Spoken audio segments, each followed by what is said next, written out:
A big announcement today from Pittsburgh police. Starting on Monday, they are making major changes that could impact your safety. Yeah, Susan, residents of the city will see a major change in the way police respond. They will no longer respond to calls that aren't considered in-progress emergency. That means calls like criminal mischief, theft, harassment, and most burglary alarms will all be handled by an enhanced telephone reporting unit. That means residents will file a police report over the phone.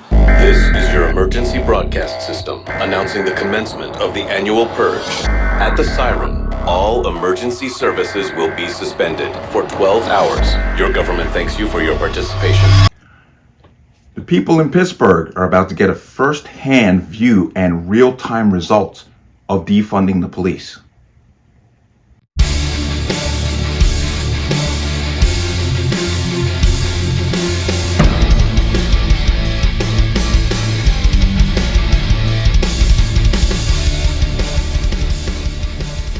Welcome to another installment of the Connecticut Gun Bench. Today's video is brought to you by P.A.N. Firearms, LLC.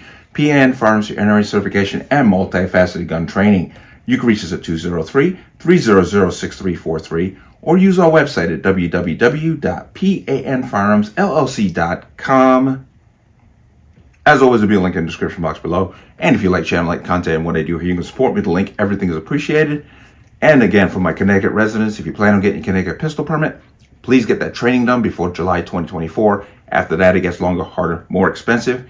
If you have your permit, watch the expiration date. Don't let it expire. There is a link for the online renewal portal for the Connecticut pistol permits in the description box. Keep an eye on that. Let's talk about this. Now, this is coming out of Pittsburgh, and this is a new policing strategy being brought forward where the police are not going to respond to any calls of incidents that are not in progress.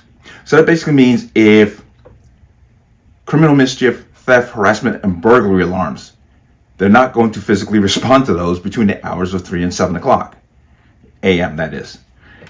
What they've done is they set up a online reporting system and an enhanced 911 reporting system. Now, you saw a little bit of video. I want to give you full context. Let's watch this. Officers will not respond unless it's an emergency.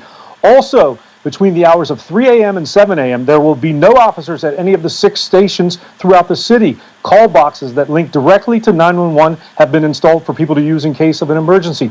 And during the overnight shift, there will be as few as 20 officers to cover the entire city. The chief said today the data supports that. Yes, it's enough to cover the entire city in those hours when we have 8% of the time people are calling.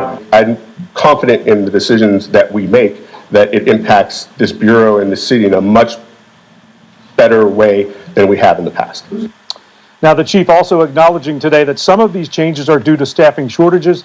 He's down to 740 officers, well below the 850 they would like to have. Now, coming up new at 5, residents, city council, and the police union all weighing in on these big changes that begin Monday.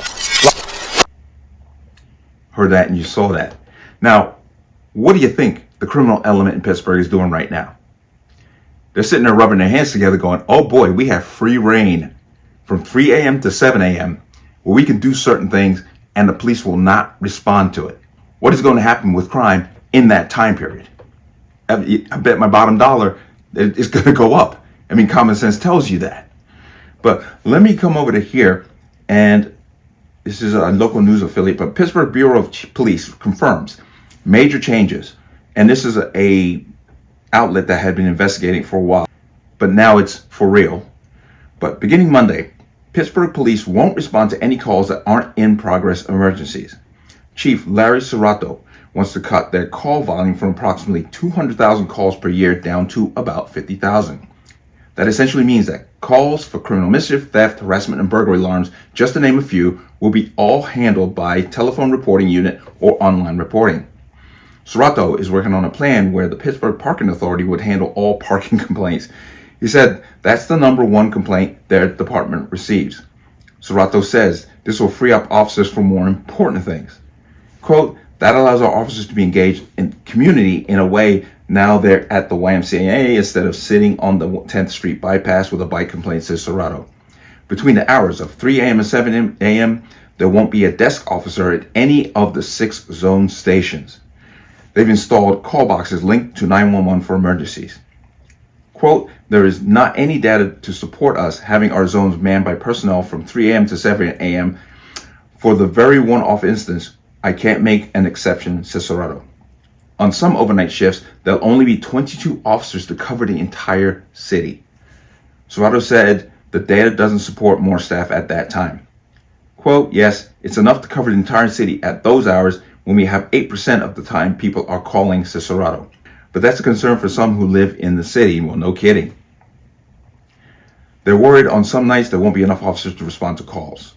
And then they're talking, these are people that they interviewed, but as you can see here, Earl, are you worried about your safety? And then, absolutely. And Councilman Anthony Coghill is also concerned about the new staffing plan, especially the calls they won't be responding to. Quote, when it comes to harassment, the things of this nature, you better have a police officer there. That's what the public expects. That's what I expect out of our city, said Coghill. The president of Pittsburgh Police Officers Union released a statement to 11 Investigates. The staffing plan is designed by Police Command is a direct response to a seriously understaffed police department. Only time will tell if the plan will work or the chief will need to pivot and modify his plan quickly, and that's going to happen quickly, that's for sure. The FOP will be watching carefully for any contract violations that develop, especially when non-emergency events come up, such as St. Patrick's Day Parade, large concerts, July 4th, etc. In short, the FOP believes that the police department is seriously overcommitted and under-resourced, said Bob Schwartzweiser, FOP union president. Okay, let's come out of that. Now, what this actually stems from is the fact that the city has basically not kept up with the funding for the police department. And if you remember, you heard him say that, police chief, in the video, that he is understaffed by almost 100 officers. That is a huge problem. This is going to be a road heading to disaster. And for the good people who live in Pittsburgh, all I can tell you is I hope that you practiced your Second Amendment rights and implemented them wisely, because you're going to find yourself in some serious trouble. Now, any incident can escalate to violence. Any incident. Burglar alarm goes off and the owner of the business comes down and the people are still there. It's going to escalate. Harassment can escalate very quickly to violence. And you reporting the harassment and the person committing that harassment is still there, they can very quickly move that up to a very violent situation. This is going to be, in my opinion, a disaster. Because as I said, criminals are sitting around going, yeah, between 3 and 7, we're good. We're all good to do what we want to do. But this, of course, is a twofold problem. The city not keeping up with the funding because, there's been this huge, massive kick across the country for defunding the police. And the fact that most people don't want to be police officers anymore, which means the new pool of incoming officers is a lot smaller for every major city. Because why would you risk your life to then potentially end up in prison? And that's a real serious concern that must go through somebody's mind who does this kind of work. But I'm saying within a month, they're going to see crime from 3 a.m. to 7 a.m. in the city skyrocket. And they're going to have to change their policy. But let me know what you think. As always, you can leave your comments in the comment section below. And as always, any statements of violence or statements that lead to violence will be removed. Please like, share, comment, subscribe.